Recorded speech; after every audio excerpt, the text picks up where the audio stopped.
hay hạt nan chưa chứ bờ đi AI ở theo cái là ông bay là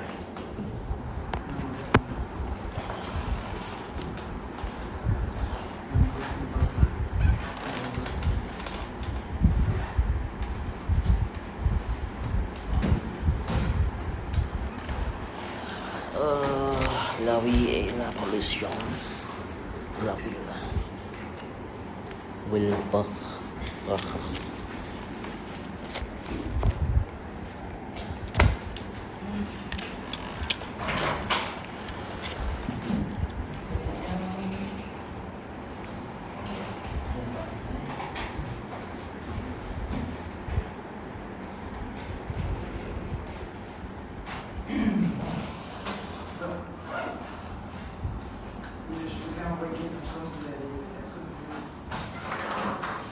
sur le groupe Telegram le bilan de la production orale de lundi.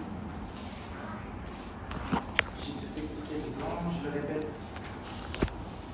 Même la production orale était bonne de manière générale. Les éléments de grammaire corrigés et à prendre en compte peut-être.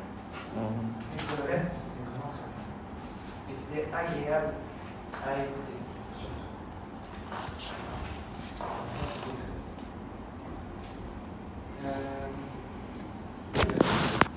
Oui, c'est une activité où lundi. J'ai pris une carte à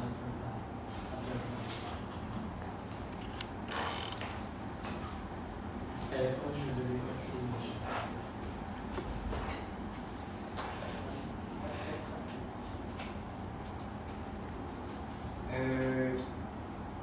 Alors, aujourd'hui,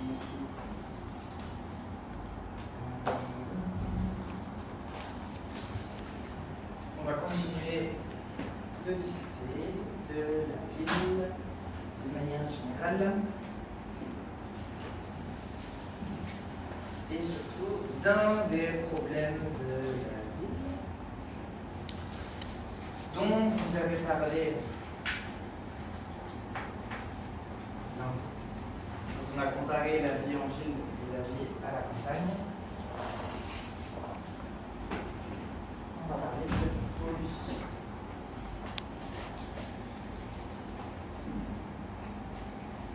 Donc, on va parler un petit peu des problèmes qu'on peut retrouver dans certaines villes et s'interroger un petit peu sur les raisons et les conséquences de la pollution. Alors, d'après vous, quelles sont les causes de la pollution dans les villes de manière générale?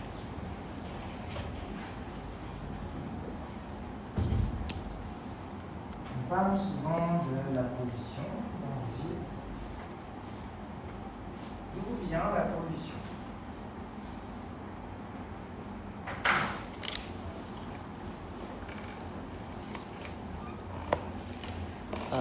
Selon moi, je pense sur la pollution sonore. La pollution Sonore avec sonore. Et pollution l'air.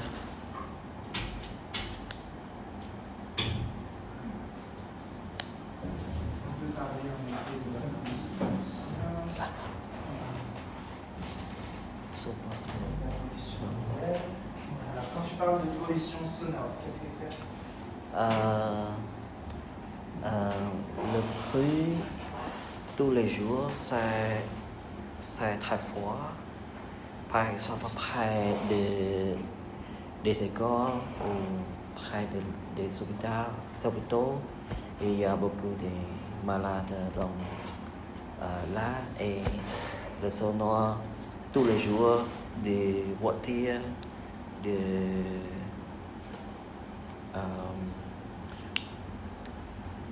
restaurants et le club par exemple. Les clubs, de la musique, Oui. les clubs, les restaurants, les écoles, les cris des enfants. Et les malades, Malade à l'hôpital. ils font du bruit. Ils ne peuvent pas dormir bien. Pourquoi? Parce qu'ils sont malades. Et donc ils font, ils font du bruit, les malades aussi. Les malades dans les hôpitaux, c'est une pollution sonore. Non, les sons très c'est le problème pour les malades à l'hôpital. C'est que les malades, c'était un problème. Oui. Rồi. Ok. Donc oui, il y a des problèmes pour ça. Donc la pollution sonore, donc les bruits de la circulation. La circulation, c'est-à-dire les voitures, les motos, les camions, tout ça. La circulation, la musique dans les clubs, dans les restaurants. Et bon, de manière générale, la vie, les gens qui parlent, les gens qui crient. Oui, Phnom Penh, c'est une ville, si on prend Phnom Penh par exemple, c'est une ville assez bruyante. Oui. Et il y a autre chose aussi. Par exemple, ici dans la salle, il y a le bruit de la climatisation, le bruit du rétroprojecteur, parfois le bruit du ventilateur. Tout ça, ça fait beaucoup de bruit à chaque fois. Et on s'en rend compte d'ailleurs, moi je me rends compte, quand je vais en France, dans la chambre par exemple pour dormir, le silence est total. Et c'est très bizarre d'être dans une pièce où il y a vraiment 100% de silence. Pas de climatisation, pas de ventilateur, rien, juste le silence. C'est très bizarre après dans les pays. En fait, il y a quand même beaucoup de bruit. Ok, donc on peut parler aussi de pollution de l'air. Alors, quelles sont les causes de la pollution de l'air? Sur la photo, par exemple. Comme des usines, émettre des substances dans l'air,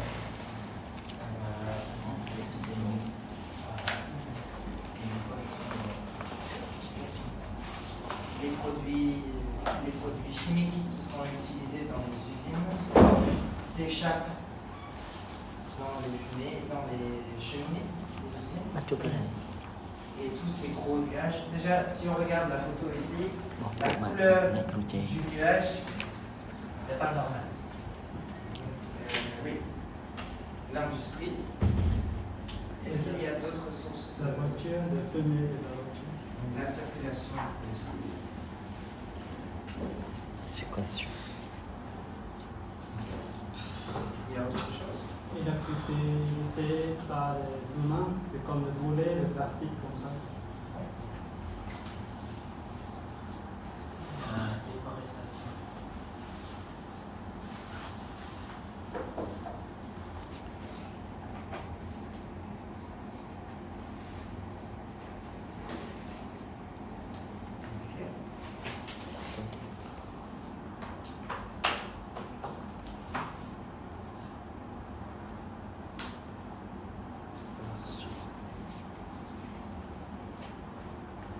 Alors, il y en a peut-être un peu moins au Cambodge, mais dans d'autres pays, par exemple.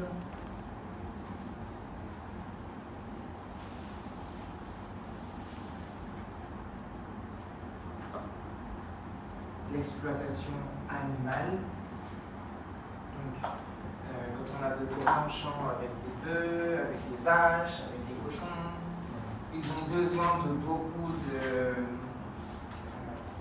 végétaux pour les nourrir. Il y a des dégagements aussi de gaz émis par les animaux. Et tout ça, ça crée énormément de pollution. Ils ont besoin de beaucoup d'électricité, ils ont besoin de beaucoup d'eau aussi. Donc l'exploitation animale crée plus de pollution que les bateaux, les avions, les voitures, ensemble.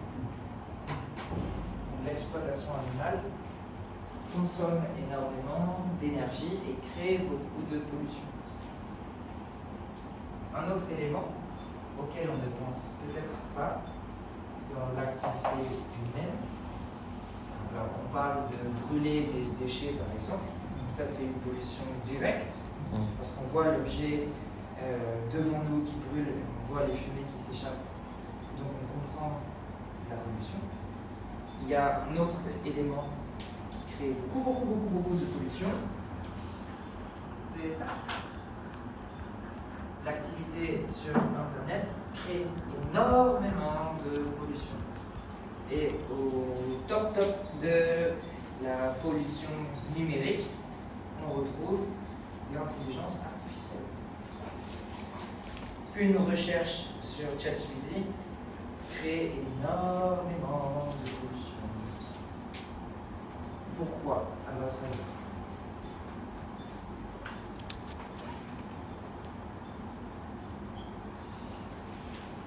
Pourquoi ChatGPT crée beaucoup de pollution? Comment?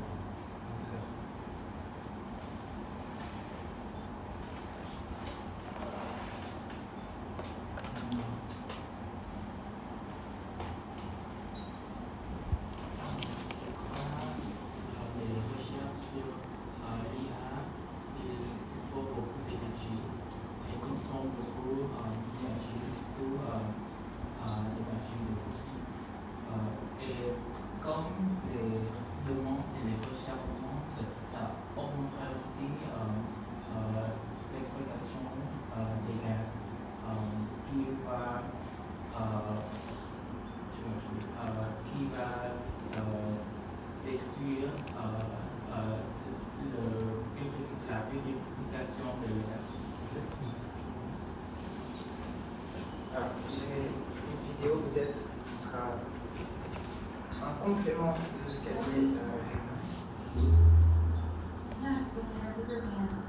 sur la pollution numérique.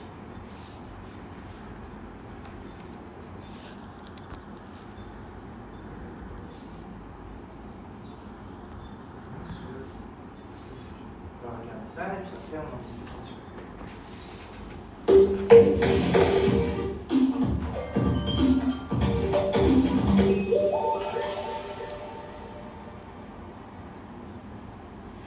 Difficile aujourd'hui de se passer d'Internet, tant son usage s'est répandu dans tous les pans de notre vie quotidienne.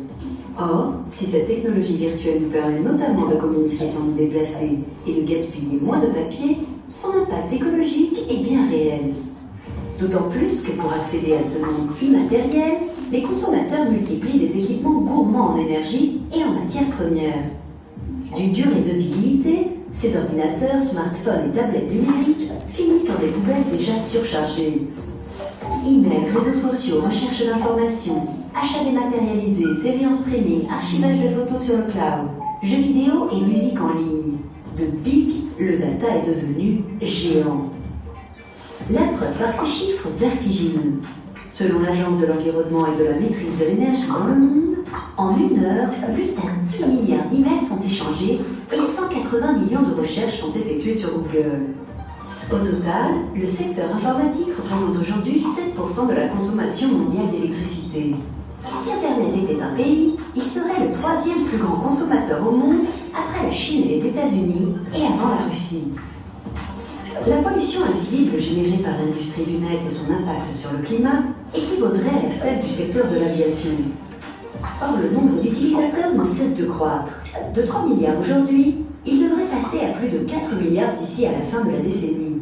Mais que se cache-t-il derrière la toile au fonctionnement si obscur?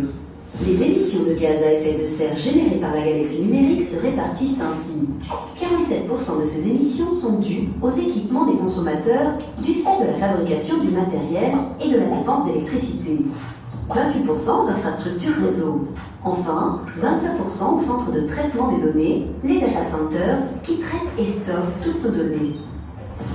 Heureusement, un autre Internet est possible. Un data center écologique a par exemple été implanté en Norvège. Ces salles de serveurs informatiques sont refroidies, non plus à partir d'énergies polluantes comme le gaz et le charbon, mais via l'énergie hydraulique et à la température polaire. On peut aussi limiter les rejets de CO2 dans l'air en recyclant la chaleur produite par les data centers pour chauffer des immeubles ou des piscines publiques par exemple. À notre petite échelle, nous pouvons nous aussi agir. Il suffit de vider régulièrement la corbeille de sa boîte mail, d'installer un anti-spam, de compresser ses fichiers joints, de télécharger une vidéo au lieu de la regarder en streaming, ou encore, pour éviter de faire une recherche énergivore, d'enregistrer comme favori les sites sur lesquels vous surfez souvent, comme celui de France TV Éducation. Cette vidéo est un peu ancienne. De quelle année elle date? 2018. Ça fait presque 10 ans. Et c'est assez intéressant parce que en 2018, la situation de la pollution du numérique était déjà équivalente au secteur aéronautique. C'était avant la démocratisation de l'intelligence artificielle. Aujourd'hui, avec l'utilisation de ChatGPT, Claude, Gemini ou peu importe le site que vous utilisez, les recherches sont encore plus énergivores.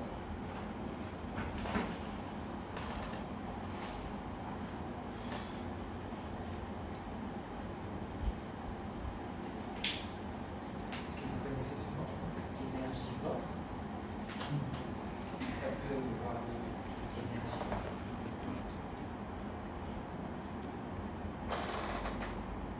Et consomme beaucoup d'électricité. Oui, énergivore, c'est comme manger. Donc, il mange ou il consomme beaucoup d'énergie. Une recherche sur ChatGPT, ça consomme beaucoup d'énergie. Donc, l'IA, c'est bien, on peut faire beaucoup de choses, mais il y a aussi des conséquences à son utilisation et des conséquences très réelles dans la société.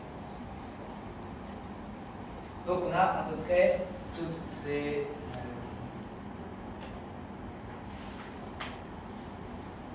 types de pollution.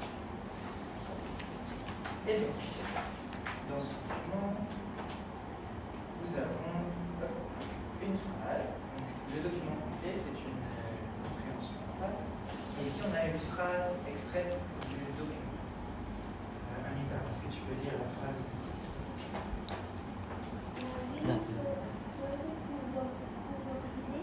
Favoriser une bonne santé physique.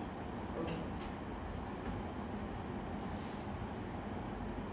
Voilà. Cette phrase, est-ce que vous la comprenez? Et est-ce que vous êtes d'accord? D'accord? Est-ce que vous la comprenez? Qu'est-ce que ça veut dire? Tu peux la reformuler? Ça veut dire que la vie en ville peut entraîner une bonne santé physique, ça veut dire être en forme, Oui, c'est ça. Donc la ville peut favoriser une bonne santé physique, parce que comme l'a dit Elon, vivre en ville peut avoir des conséquences positives sur la santé physique. Sur le... Ici, quand on parle de la ville, c'est en opposition aussi avec la campagne. Dans la production orale de l'article, dans le débat, un des arguments pour les personnes qui défendaient la vie à la campagne, c'était aussi la qualité de l'air, la qualité du sommeil, la qualité des produits qu'on peut avoir aussi. Ici, cette phrase indique un peu le contraire. C'est possible à la campagne, mais c'est aussi possible en ville. En ville, on peut avoir une bonne santé physique. Est-ce que vous êtes d'accord avec cette phrase?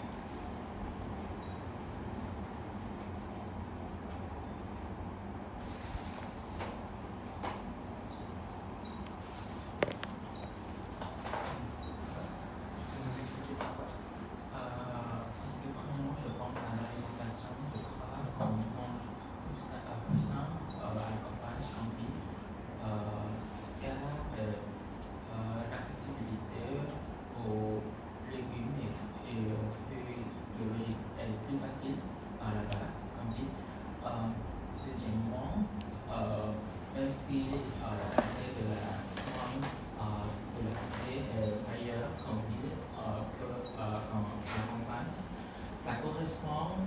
aux besoins des gens. Parce qu'en ville, on s'est exposé plus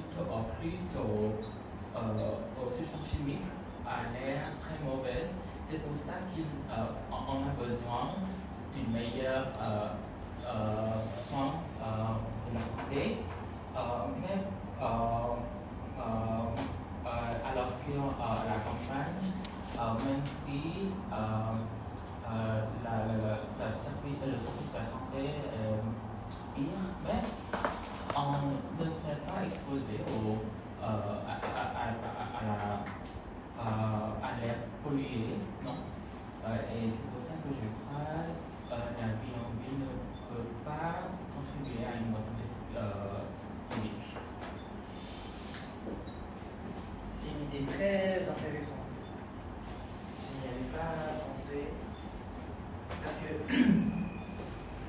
on explique souvent, et vous l'avez expliqué, et j'étais d'accord aussi avec vous, on explique souvent qu'il y a plus d'hôpitaux, de cliniques, de médecins dans les villes, parce qu'il y a plus de monde. C'est souvent la raison invoquée. Mais on peut aussi, comme tu viens de l'expliquer, dire qu'il y a plus de soins en ville parce que les gens sont plus souvent malades qu'à la campagne. Et ça, c'est un argument et une idée très intéressante. Notamment par rapport à la qualité de l'air, peut-être aussi par rapport à l'heure, parce qu'il y a plus de monde. S'il y a plus de monde, il y a plus de risques d'être malade.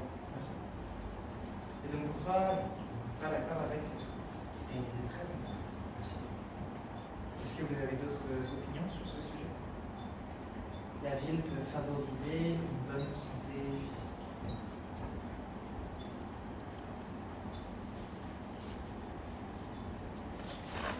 D'après moi, je pense que si les gens en ville peuvent trouver la gestion de réduire de la pollution, par exemple, Norvège, il y a trois types de classification après utilise les choses et transformer tout et aussi réduire la consommation dans la vie. Alors, la Norvège, c'est un bon exemple sur ça. Oui. Il y a une autre partie qui est un peu moins bonne, qui est la Norvège. Je crois que c'était peut-être il y a 2 ans. Oh, peut-être. La Norvège était fière parce qu'ils avaient réussi à conserver des forêts et éviter la déforestation. Tous les pays européens participaient beaucoup à la déforestation et la Norvège a dit non. Nous, on a protégé nos forêts et on a stoppé la déforestation. Mais la Norvège a besoin de bois. Donc, ils achetaient le bois dans d'autres pays qui, eux, pratiquaient la déforestation. Donc, ils ne luttaient pas contre la déforestation, ils luttaient contre la déforestation chez eux. Donc, c'est facile. C'est facile de dire, nous, on protège nos arbres, mais on va acheter nos arbres ou du bois dans les pays qui, eux, le pratiquent. Donc l'objectif, c'est à la fin d'avoir du bois et protéger sa forêt. Donc c'est un peu malhonnête. Malhonnête. Et honnête. Dire la vérité, agir en disant la vérité. Malhonnête, un peu le contraire. Ce n'est pas très correct. D'un point de vue éthique, d'un point de vue moral, protéger ses arbres pour prendre ceux des autres, c'est comme si, par exemple, vous disiez j'essaye de consommer moins d'essence dans ma voiture, Donc pour consommer moins d'essence dans ma voiture, je prends la voiture de mon voisin. À la fin, vous consommez quand même de l'essence, mais pas la vôtre.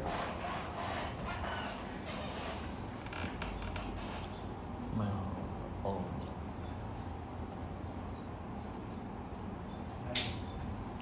unfair.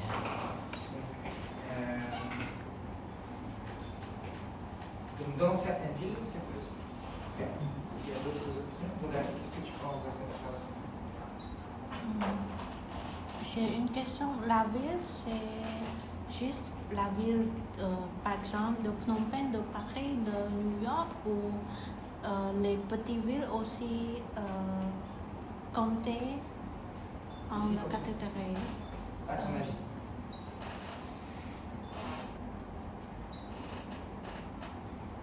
Par rapport aux documents qu'on a étudiés avant, quand on parle ici de la ville, c'est en opposition à la campagne. Donc, par exemple, Non, l'île aussi, c'est la ville ou comment? l'île, c'est une ville? Ok.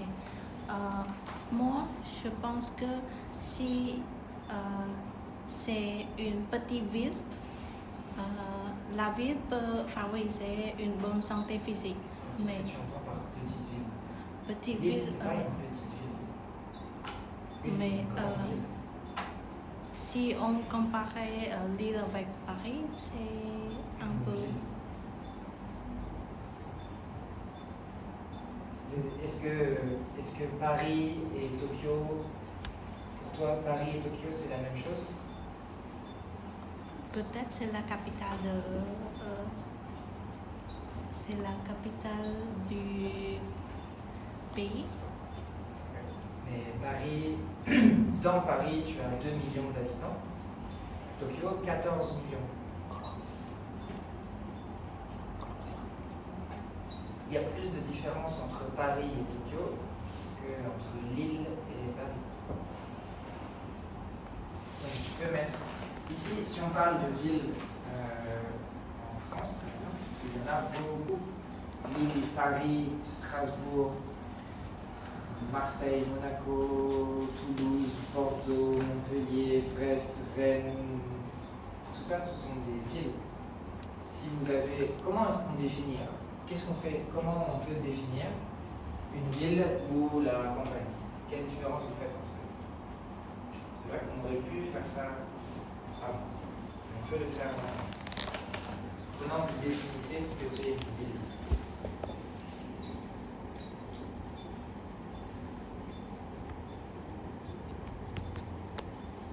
Quelle est ta définition d'une ville par rapport à la campagne?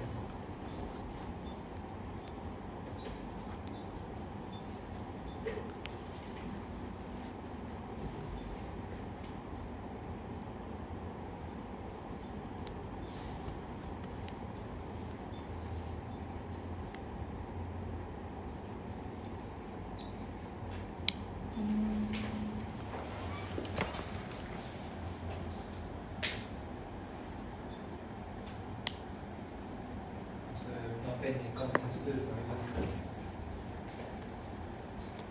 une des deux c'est une ville, l'autre c'est une petite ville de campagne.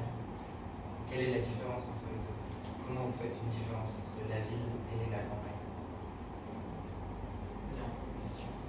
La population, c'est un élément. Donc le nombre d'habitants.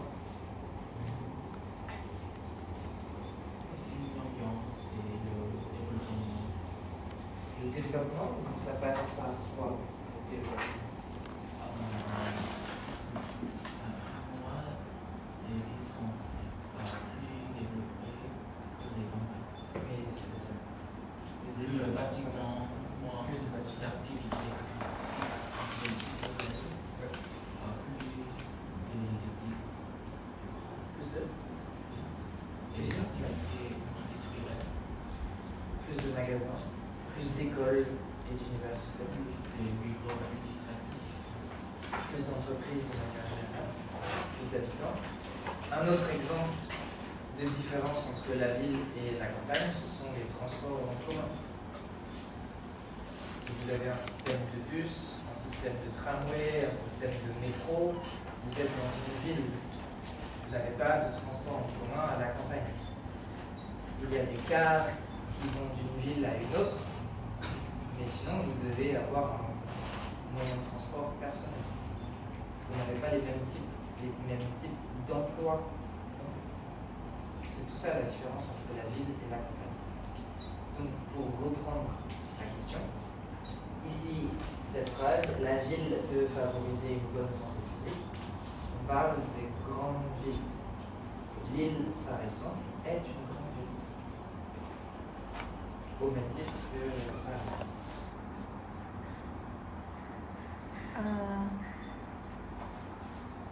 Moi, je pense que on peut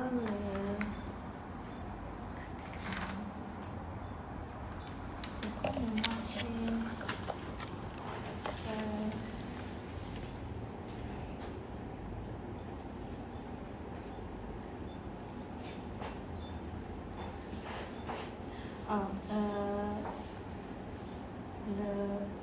j'ai une idée mitigée.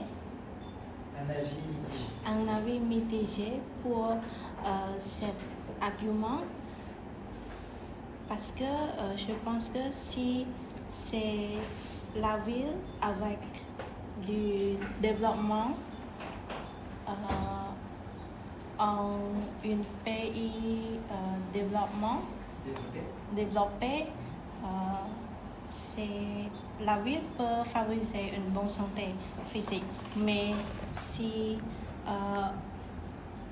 on vit à la ville avec en ville du pays pas assez développé, cette phrase peut-être ne peut pas favoriser pour une santé physique. Parce que les hôpitaux, les transports communs, toutes les choses n'étaient pas avec une bonne situation. Les hôpitaux ne sont pas. Est-ce que c'est possible d'avoir une bonne santé physique à Phnom Penh?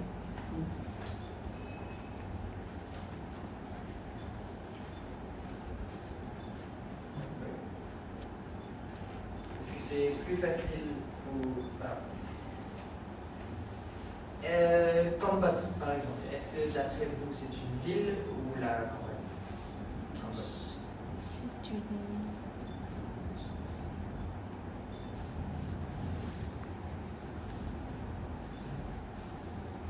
Est-ce qu'il y a des transports en commun? Oui. Il y a des transports en commun à la campagne?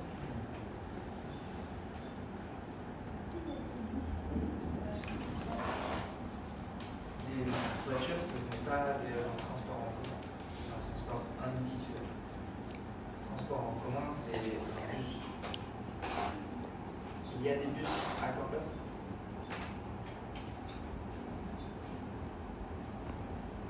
Des bus.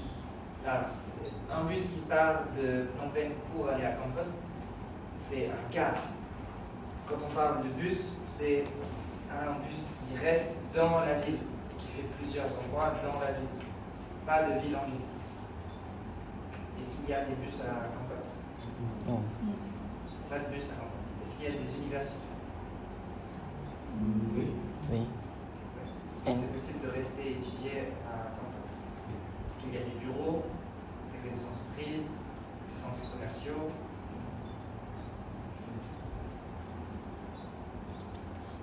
Donc en fait, c'est pas assez. Est-ce que c'est une ville?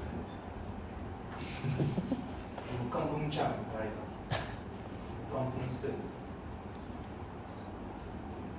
Bon. Est-ce qu'on a plus de chances d'avoir une bonne santé physique à Kampong Cham ou à Phnom Penh?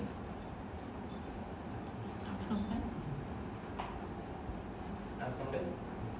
Pourquoi à Phnom Penh?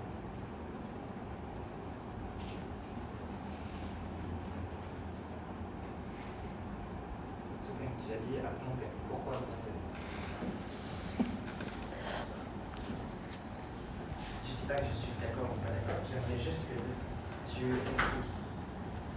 D'ailleurs, vous connaissez mieux le Cambodge que moi, donc c'est à vous aussi de nous dire.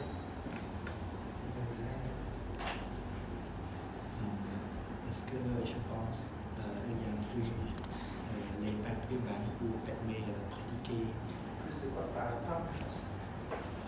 plus de les parcs urbains. Urbain? C'est quoi? C'est les parcs où il y a le jardin, les jardins. À Phnom Penh? Oui. Alors, il y a plus de jardins et de parcs à Phnom Penh qu'à Kampong Cham? Si tu me dis qu'il y a plus de parcs à Phnom Penh, et je veux bien connaître la localisation des parcs, parce que moi je n'ai pas vu de parc à Phnom Penh. C'est quoi les parcs à Phnom Penh? Parce qu'ils peuvent permettre pour pratiquer les sports. Mais là, tu donnes deux cités différentes. Donc, il y a plus de parcs à Phnom Penh qu'à Kampong Cham. Et pourquoi est-ce que c'est plus facile d'avoir une bonne santé physique à Phnom Penh qu'à Kampong Cham?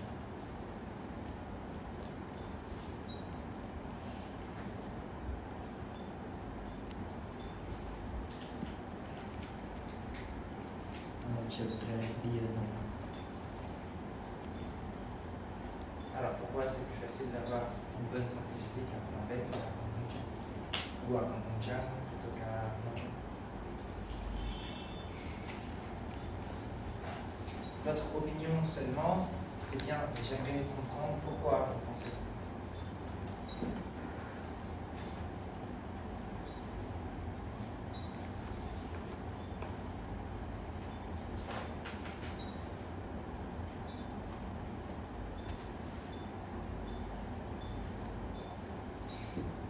Alors, je te laisse réfléchir. Rexmay, est-ce qu'on a une meilleure santé à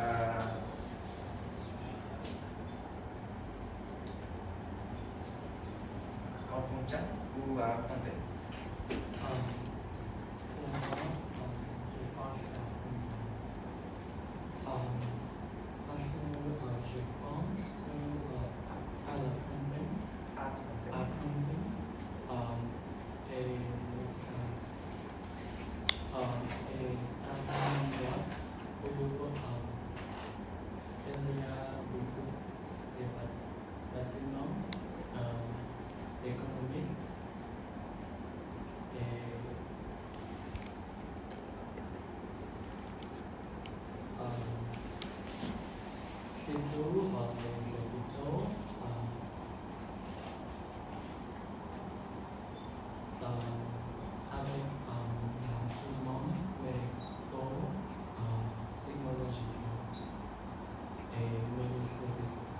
Des bâtiments. Tu as dit des bâtiments économiques?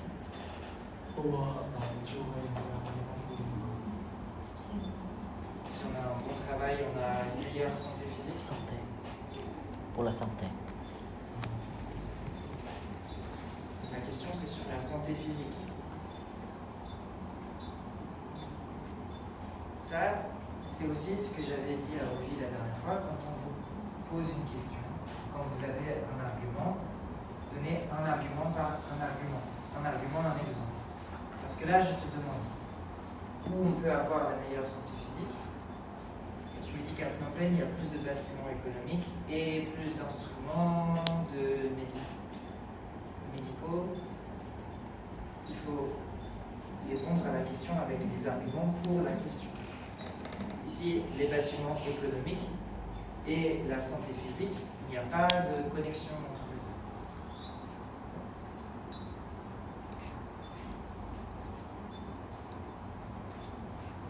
Donc il y a de meilleurs hôpitaux à Phnom Penh. C'est ça? C'est ce que tu as dit, oui. Mais est-ce qu'on est plus souvent malade à Phnom Penh ou à Kampong Cham?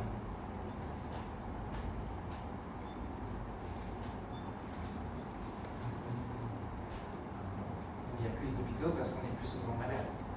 Si on est plus souvent malade, est-ce qu'on a une meilleure santé physique à Kampuncham? Si on reprend l'argument de Renglung, il y a moins d'hôpitaux parce qu'on est moins souvent malade. Si on est moins souvent malade, ça veut dire qu'on a une meilleure santé physique.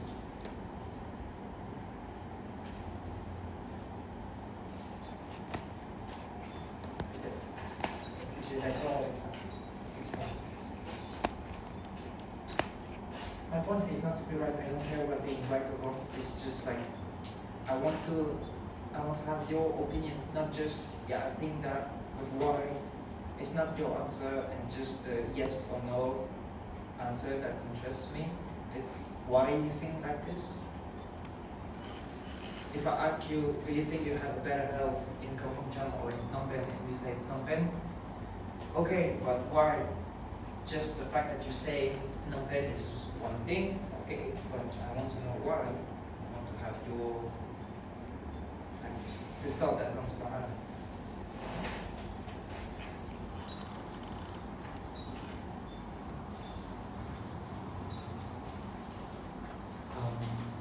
J'ai choisi la Phnom parce que c'est un ville favorisé dans son pays parce que il y a des espaces verts pour faire des activités.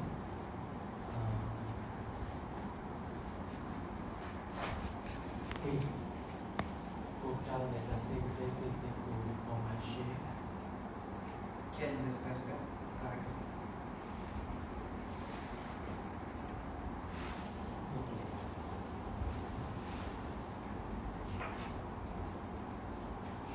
Quels espaces verts à Phnom Penh?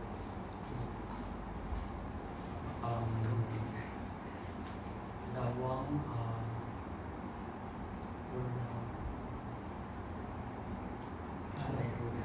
Devant le palais royal? oui.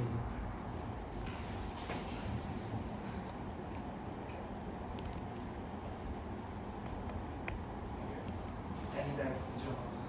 Est-ce qu'on peut avoir une meilleure santé physique en ville ou à la campagne?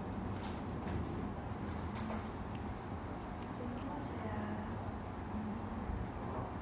car en fait, il y a toutes les choses dont on a besoin. Comme Les supermarchés, supermarché. oui, supermarchés, les parcs, on a dit,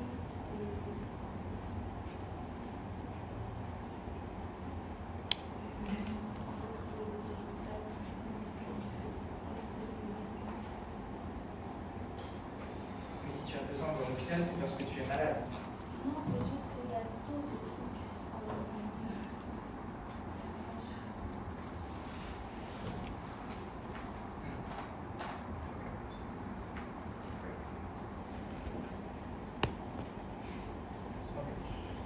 Palais royal, c'est pas vraiment un parc. Je suis désolé.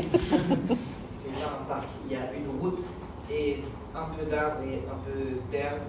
Mais c'est pas un parc, je pense. Mais C'est si, pas à côté de la porte, à côté du parc. il y a des espaces verts et des espaces pour courir à côté de la porte. Oui. Ça, c'est des plats populaires. On peut venir pas. Non, aussi, c'est un parc. Petit parc. Parc de Vex.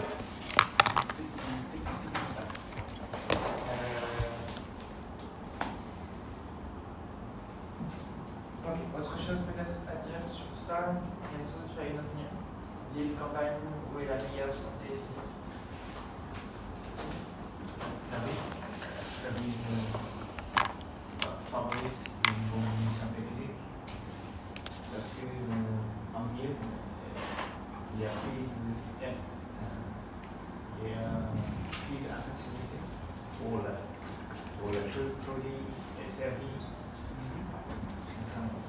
Par exemple, en ville, si on va au supermarché, c'est facile. C'est facile de trouver le produit de vitamine comme ça. Simplement, vitamine calcium.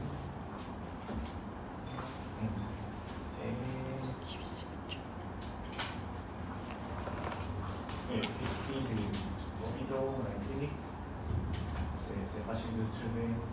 Et aussi, imaginez un démon produit. Soit un soin. Et il y a prix de lumière en ville. Mais à la campagne, La lumière. à la campagne, c'est noir. Peut-être dangereux. Oui. Donc, c'est facile plus facile de favoriser en ville qu'à la campagne.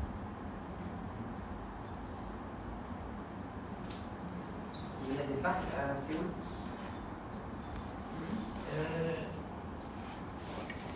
Avant, il n'y a pas beaucoup de parcs, mais maintenant,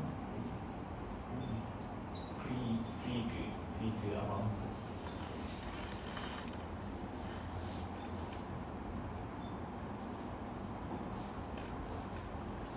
Je suis désolé, j'aime beaucoup Phnom Penh, mais il n'y a pas ça.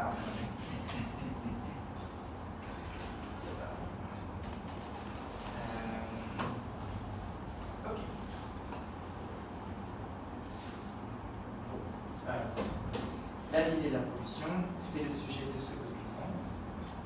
On a eu des idées pour comparer la ville et la campagne sur la santé physique. On va écouter l'enregistrement maintenant et essayer d'avoir peut-être d'autres éléments pour comparer. Alors, il y a 5 questions que l'on va pouvoir lire d'abord et ensuite, après avoir écouté l'enregistrement, on va essayer de les comprendre. Gatsu, est-ce que tu peux lire la question 2 ?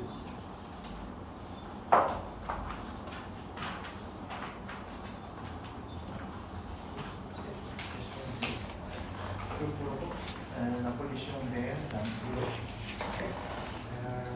Est-ce que tu peux lire la question 3 ? En effet, Annika, la question 4. Quelle solution propose la Chroniqueuse. pour limiter les sources de pollution? Lis la question 5. Quelle est la conséquence de vie de quartier moins actif? Et Sophie, la question 6. Pourquoi la ville doit-elle contribuer à une bonne santé physique de ses habitants?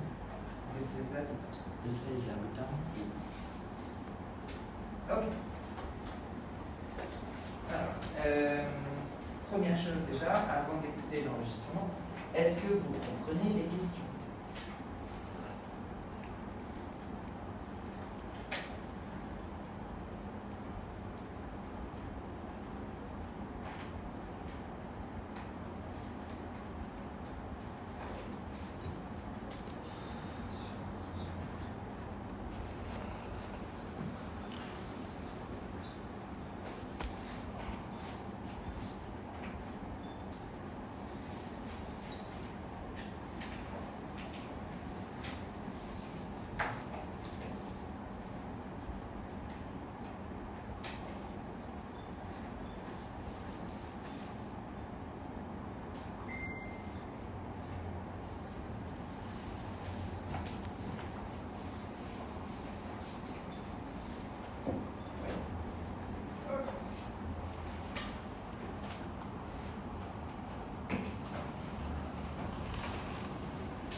79, document J.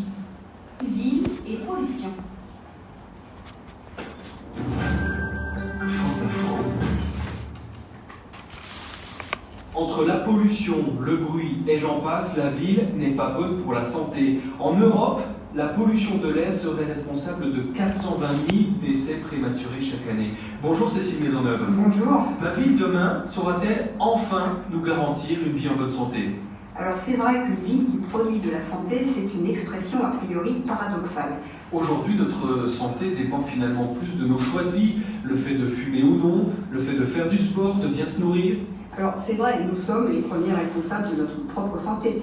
Pour autant, on estime que 70% des déterminants de notre santé dépendent de notre environnement. Ça veut dire que les choix qu'on fait en matière d'urbanisme, la manière dont nous construisons les bâtiments, dont nous organisons les espaces urbains, ont une influence directe sur notre santé. Le sujet qui revient finalement souvent dans le débat, c'est celui de la qualité de l'air. À part réduire les sources de pollution, à commencer par la voiture, que peuvent faire les villes? Alors, une première solution efficace consiste à jouer sur la disposition, l'orientation et la hauteur des bâtiments. C'est ce qui permet d'orienter les flux de pollution. Strasbourg l'a fait dans le cadre d'un projet d'aménagement urbain. Elle a modélisé les flux de pollution. Résultat, on a augmenté la hauteur des immeubles, sans quoi la pollution allait directement dans une cour d'école. Alors, une deuxième solution, c'est de revoir les espaces publics. Par exemple, un espace public qui est dédié à la voiture, c'est une vie de quartier moins active, ce sont des enfants qui ne jouent plus dans la rue.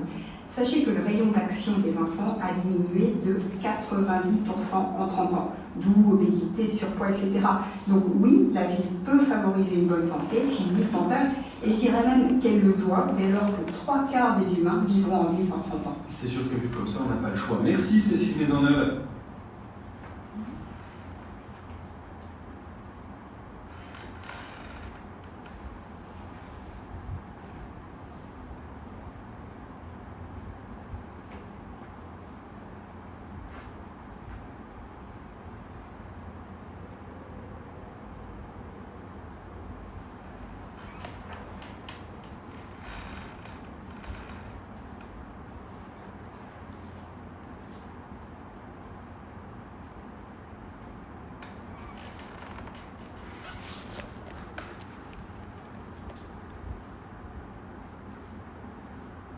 Page 79, document J. Ville et pollution. France Info. Entre la pollution, le bruit et j'en passe, la ville n'est pas bonne pour la santé. En Europe, la pollution de l'air serait responsable de 420 000 décès prématurés chaque année. Bonjour Cécile Maisonneuve. Bonjour. Ma ville demain saura-t-elle enfin nous garantir une vie en bonne santé? Alors c'est vrai qu'une ville qui produit de la santé, c'est une expression a priori paradoxale. Aujourd'hui, notre santé dépend finalement plus de nos choix de vie, le fait de fumer ou non, le fait de faire du sport, de bien se nourrir. Alors c'est vrai, nous sommes les premiers responsables de notre propre santé. Pour autant, on estime que 70% des déterminants de notre santé dépendent de notre environnement. Ça veut dire que les choix qu'on fait en matière d'urbanisme, la manière dont nous construisons les bâtiments, dont nous organisons les espaces urbains, ont une influence directe sur notre santé. Le sujet qui revient finalement souvent dans le débat, c'est celui de la qualité de l'air. À part réduire les sources de pollution, à commencer par la voiture, que peuvent faire les villes?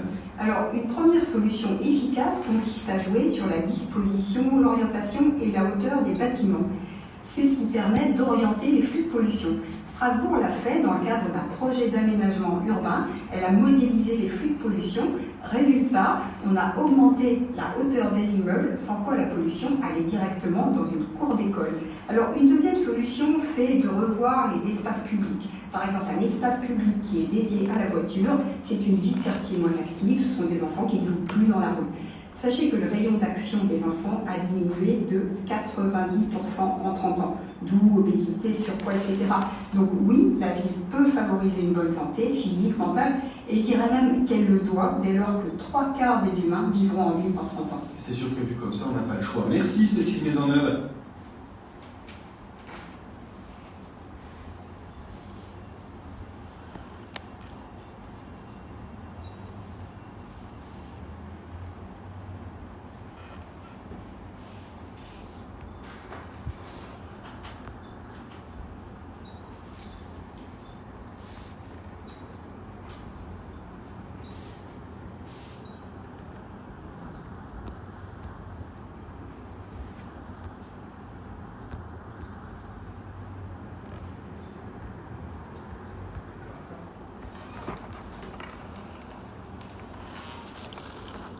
Page 79, document J.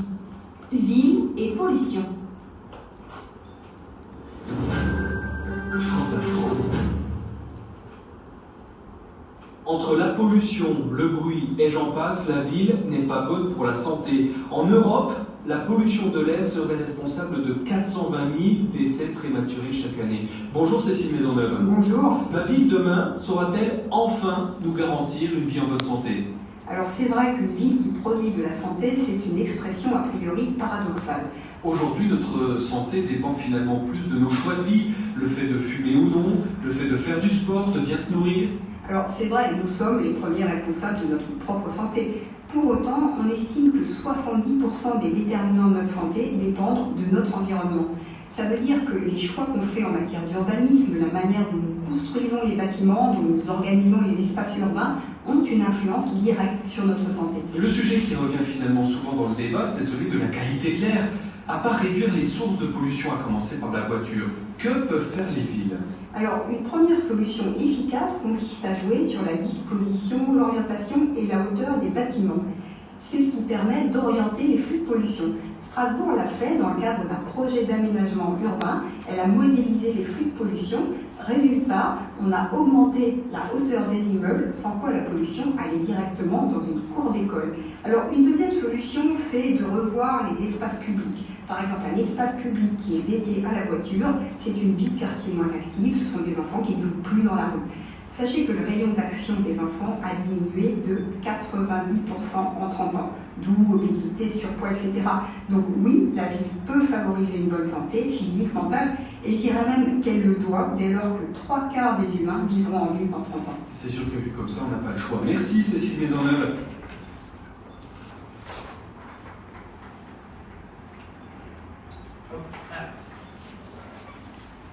Quelques éléments ici qui peuvent nous aider à répondre à ces questions.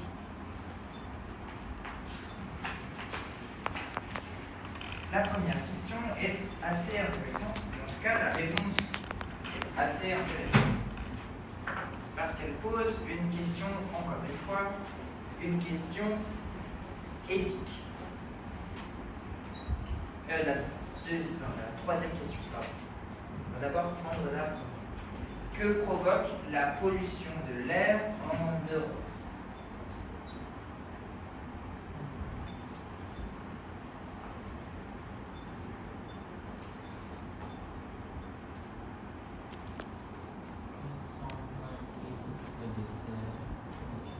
Exactement.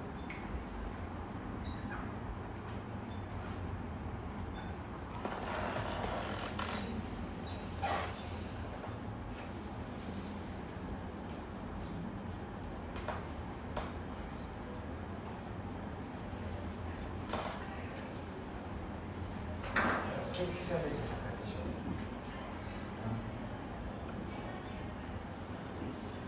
Les 420 000 décès prématurés. Comment vous comprenez ça?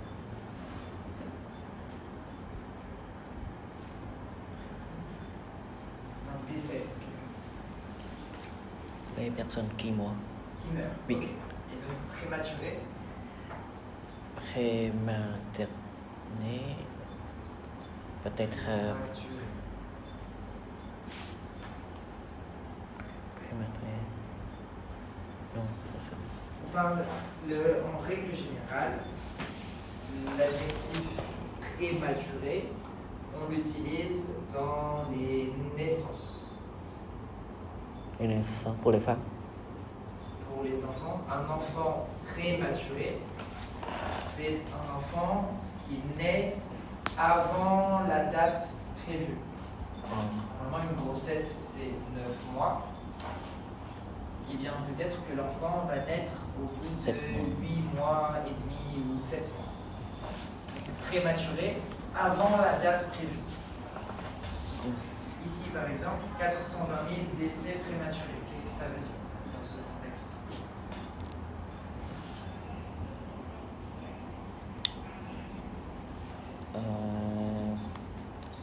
Il y a 420 000 des enfants qui meurent avant les naissances.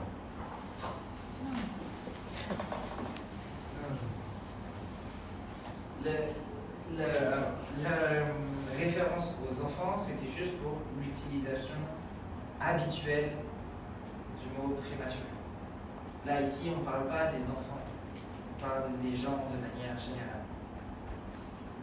Qu'est-ce que ça veut dire? 120 000 décès prématurés. Les gens meurent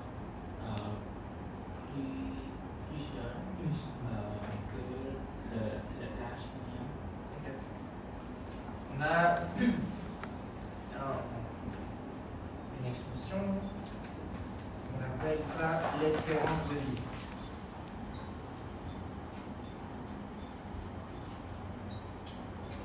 L'espérance de vie, c'est l'âge moyen auquel les gens meurent. Au Moyen-Âge, c'était 30 ans. Aujourd'hui, alors, il y a un âge différent pour les hommes et pour les femmes, disons autour de 80 ans. Donc les gens meurent en règle générale vers 80 ans.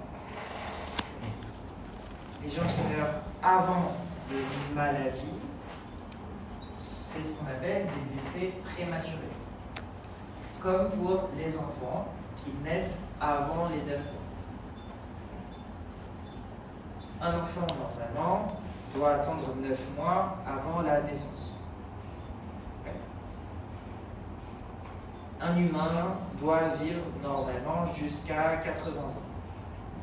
Si un enfant naît avant 9 mois, c'est un enfant prématuré. Si une personne meurt avant 80 ans, c'est un décès prématuré. D'accord? Chinese? Petit. Alors, qu'est-ce que tu veux comprendre? ស្នឹកកផងផាវយើងលើប្រយោជន៍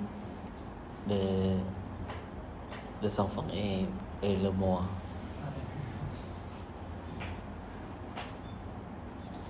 Une femme qui est enceinte, normalement ça dure combien de temps? Une grossesse, ça dure combien de temps?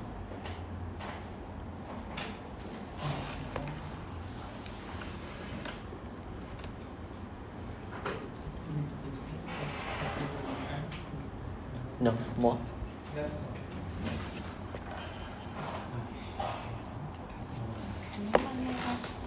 Donc si la femme est enceinte en janvier, l'enfant doit naître en septembre. Oui. Si l'enfant naît au mois d'août, c'est un enfant prématuré qui est né avant la date programmée. Oui.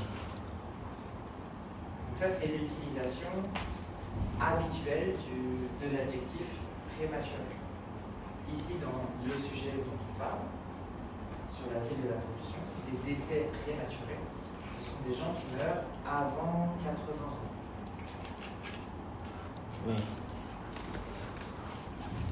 So a woman is supposed to give birth after 9 months.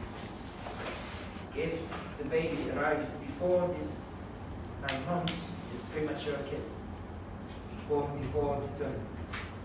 Right? Well, here it's the same use, but for death. You're supposed to live according to the new technology and medical advances. You are supposed to live in good health until 80 plus nowadays. If you die before that, it's premature death.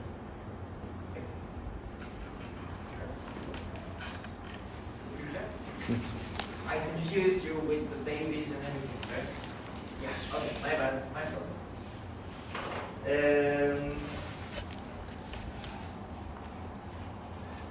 Alors, ce qui m'intéresse maintenant, c'est la question 3. Quels facteurs ont un effet sur notre santé? Il y a deux personnels.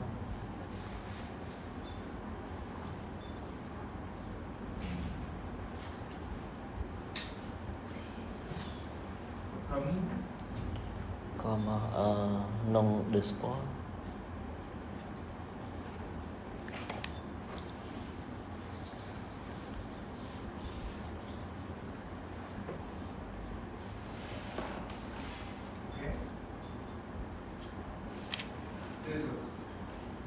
Le tabac.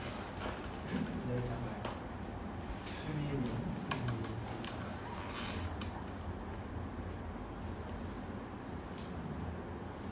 Lire.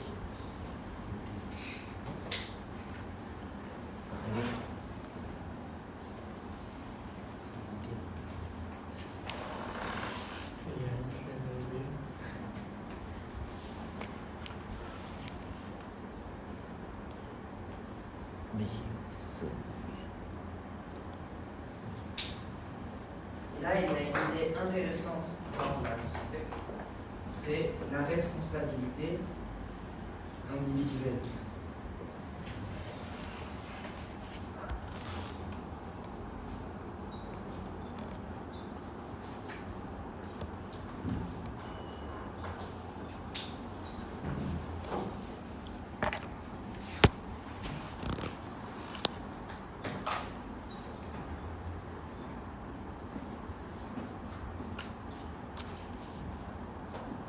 Est-ce que vous avez des habitudes de santé parfaites? Est-ce que vous mangez correctement? Est-ce que vous buvez de l'eau? Est-ce que vous faites du sport? Est-ce que vous dormez bien? Pourquoi?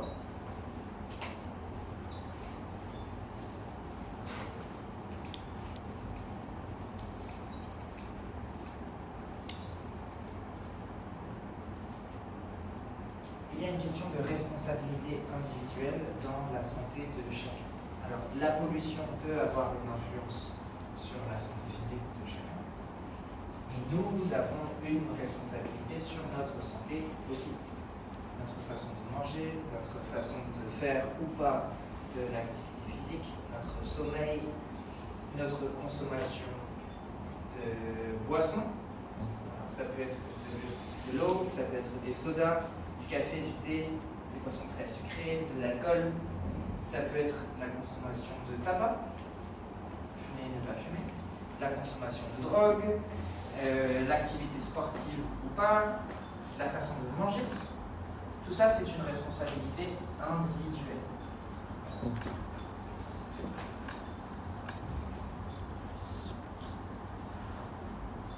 Et si on essaye de faire un classement de responsabilité,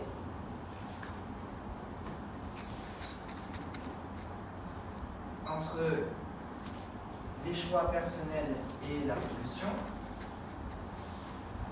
quelle est la plus grave pour notre santé physique?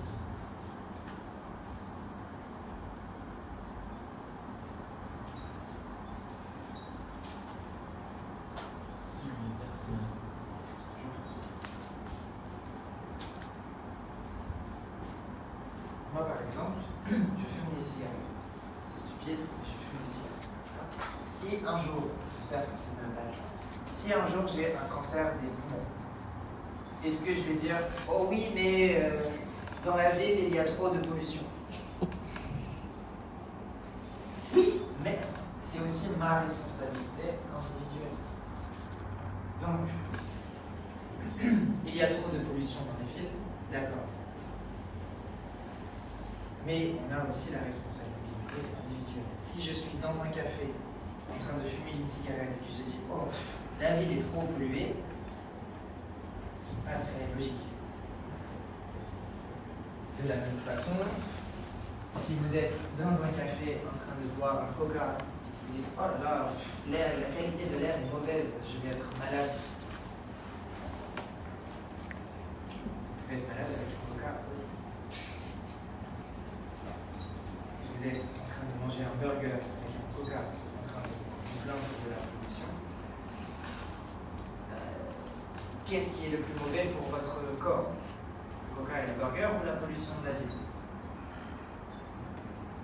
Donc, il y a aussi une responsabilité individuelle. Ça ne veut pas dire que la pollution, c'est pas grave, ça veut juste dire qu'il y a des échelles d'importance aussi. Que si on veut être en bonne santé physique, la ville, c'est un élément, mais la responsabilité individuelle aussi. exemple, Yenso fait du kendo. Il a le droit de dire que la ville est polluée, parce que c'est une activité physique. Est-ce que tu manges des burgers? Des hamburgers? Oui, oui. Je préfère. Aïe. Moi aussi.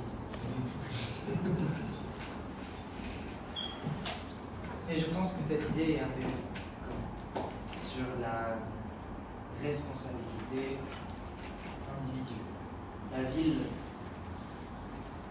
a une responsabilité, mais chaque personne aussi. D'accord? Pas d'accord? Autre chose à dire? Ok. Question 4. Quelle solution propose la chroniqueuse pour limiter les sources de pollution?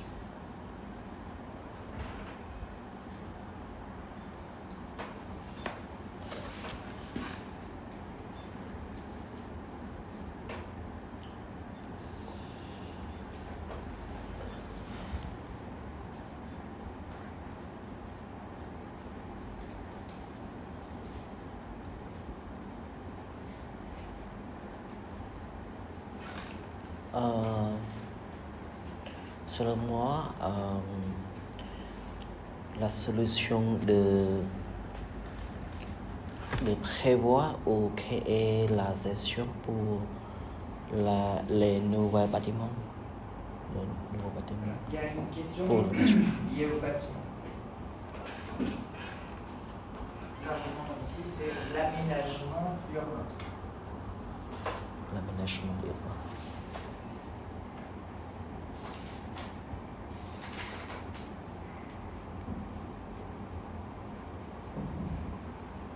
Quand on parle de l'aménagement urbain, si on veut utiliser des mots plus simples, c'est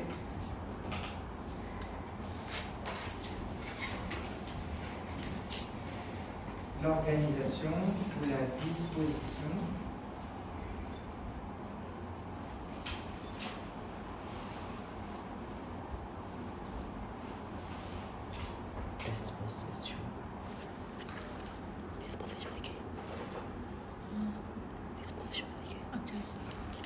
des bâtiments d'une ville. C'est où vous construisez des immeubles, des maisons, des quartiers, des écoles, des universités, des centres commerciaux. Les lieux où vous construisez des bâtiments ont une influence aussi sur la qualité de l'air. C'est ça l'idée. Dans l'enregistrement, la chroniqueuse parle aussi d'une usine, peut-être pas d'une usine exactement, mais en tout cas de...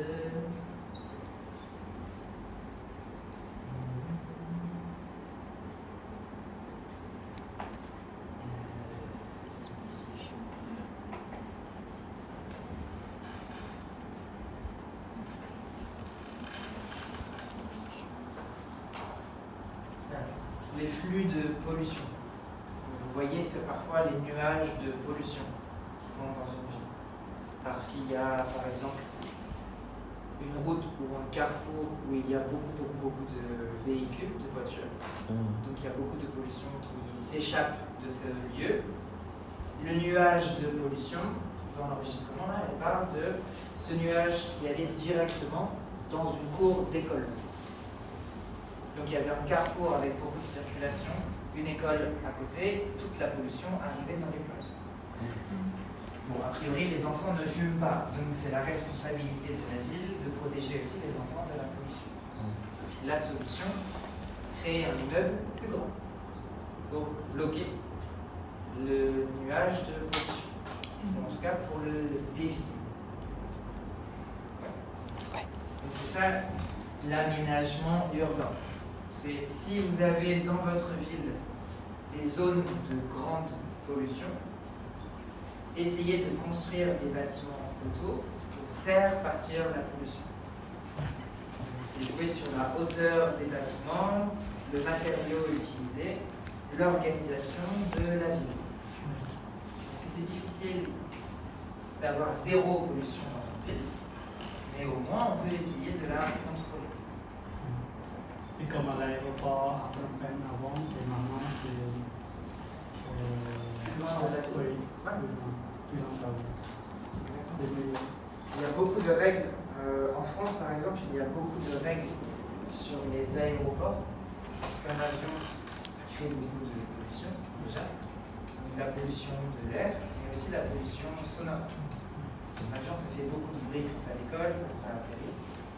Donc, il y a une distance obligatoire entre les aéroports et les villes. Et donc, pour Phnom Penh, c'est comme ça, c'est assez vrai aussi. L'aéroport est assez loin de la ville. Après là, Phnom Penh, c'est devenu très très très loin. C'est long pour aller à l'aéroport. Mais oui, exactement, c'est la même chose. C'est la façon de réfléchir aussi à l'aménagement urbain. Il y a de la pollution dans la ville, donc comment on limite son impact. Quelle est la conséquence de l'enregistrement d'une vie de quartier moins active?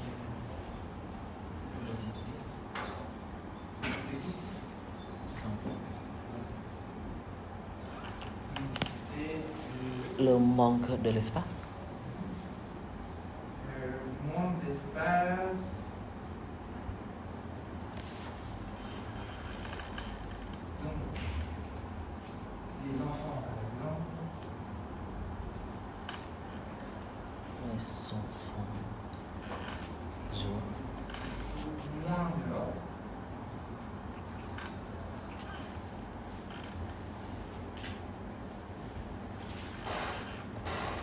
Ce qui signifie moins de dépenses physiques.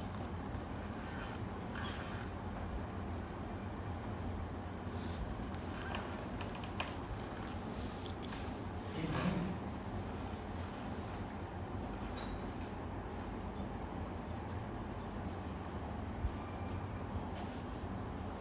obésité, beaucoup de surpoids.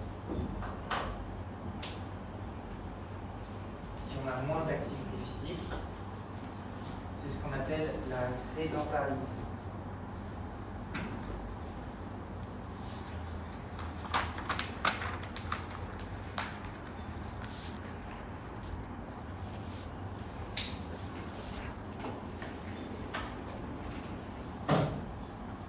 La sédentarité, ça vient de... c'est un nom assez ancien. C'était pour parler des peuples anciens. On faisait la séparation entre les peuples sédentaires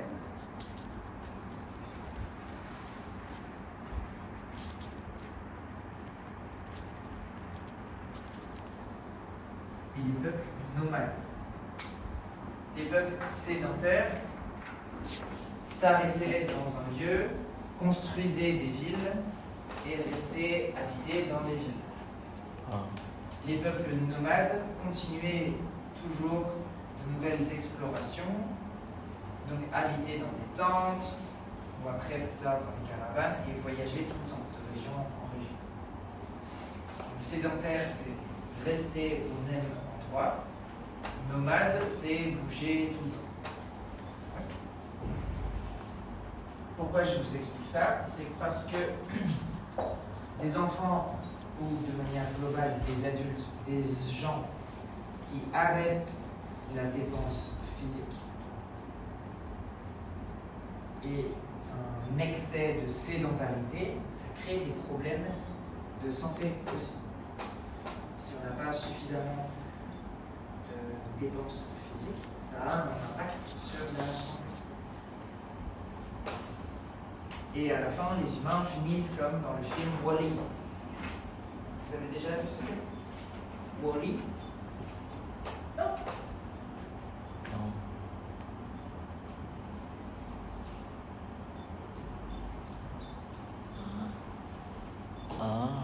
Wall. C'est quoi? C'est ma prononciation qui n'est pas bonne, c'est ça? Wall-E.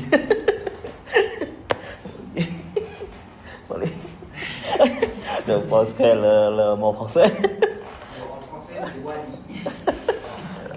Wali. Wali. Et donc les humains dans Wali, au Wall-E, ils ressemblent à ça.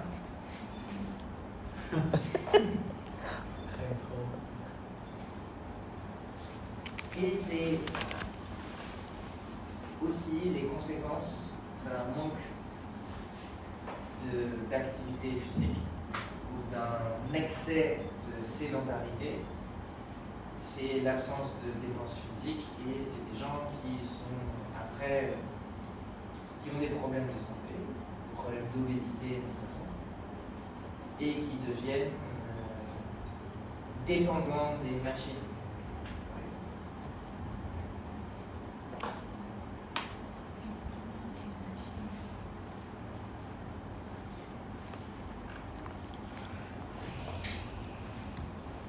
Là, ici, par exemple, l'humain est en train de devenir comme les gens dans Wall-E, en interrogation.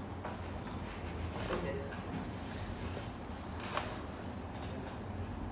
Donc, un peu d'activité physique, bien aussi.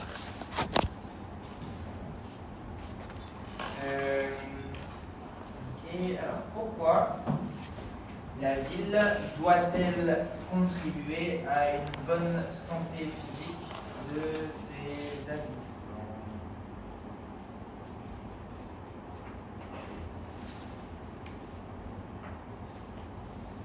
Parce qu'en ville, il y a beaucoup de personnes, peut-être 3 cas vivant en ville. Dans le texte.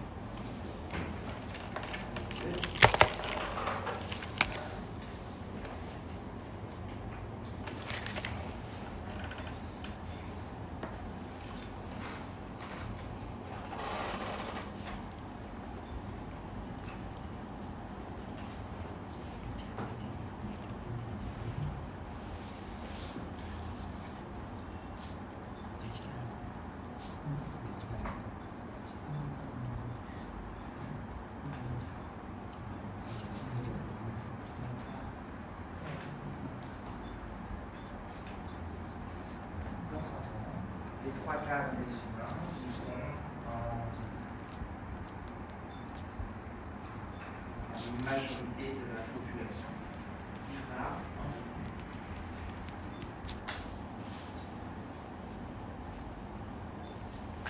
Dans 30 ans. Et en règle générale, plus d'habitants, plus de pollution.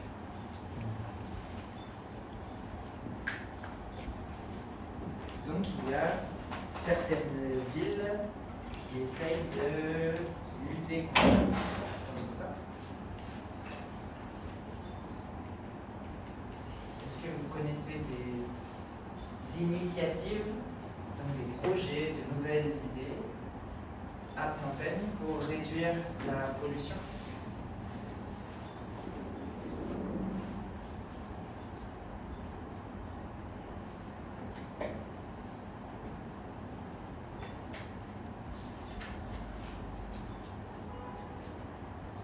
Le transport commun avec des bus, je pense. Okay. C'est récent, les bus?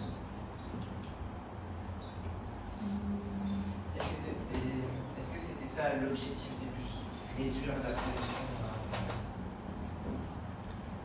Je pense que oui. Et récemment, la bus pour la détection au centre-ville et à l'aéroport, il y a beaucoup de gens qui font ça. Est-ce que c'est une initiative efficace?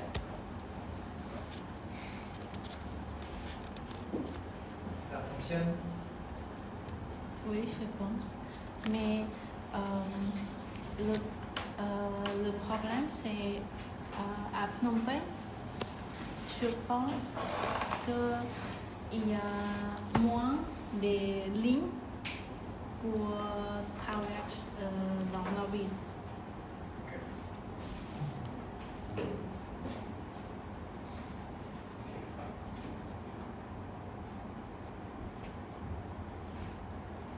D'autres initiatives?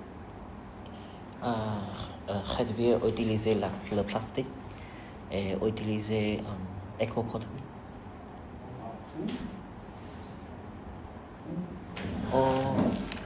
Au restaurant, au supermarché et aussi à la maison pour les éco-produits de par exemple les fleurs en anglais plate et the glass. Oh, les glaces ice cream? C'est la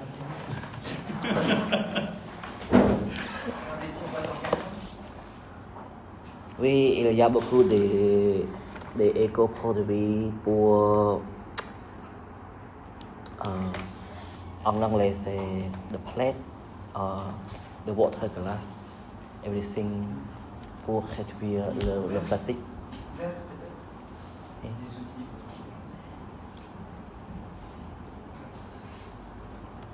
Un tube, c'est beaucoup de plastique. Au début, quand je suis arrivé à Phnom Penh, j'ai commandé un café tube. Le gobelet était en plastique, avec un couvercle en plastique. Oui. Now, so I think well, I'm not like extremist with ecology. But when I had my coffee, I thought about some people in France who are like obsessed with ecology and plastic and reduce the use of plastic. And I was about to show them a picture like, wow, plastic. But yeah. Et c'est aussi parce que, et ça, donc c'est bien parce qu'il y a des éco-produits en place. Et c'est bien parce que dire il y a un problème avec le plastique et c'est tout, ce n'est pas très utile. Il faut aussi proposer des solutions, des éco-produits.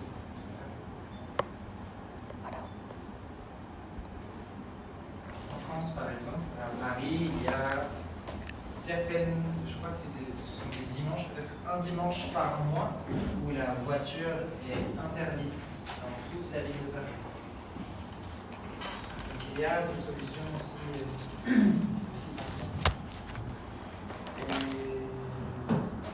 Bon, on continuera de travailler sur ça vendredi avec la transcription. Merci, monsieur.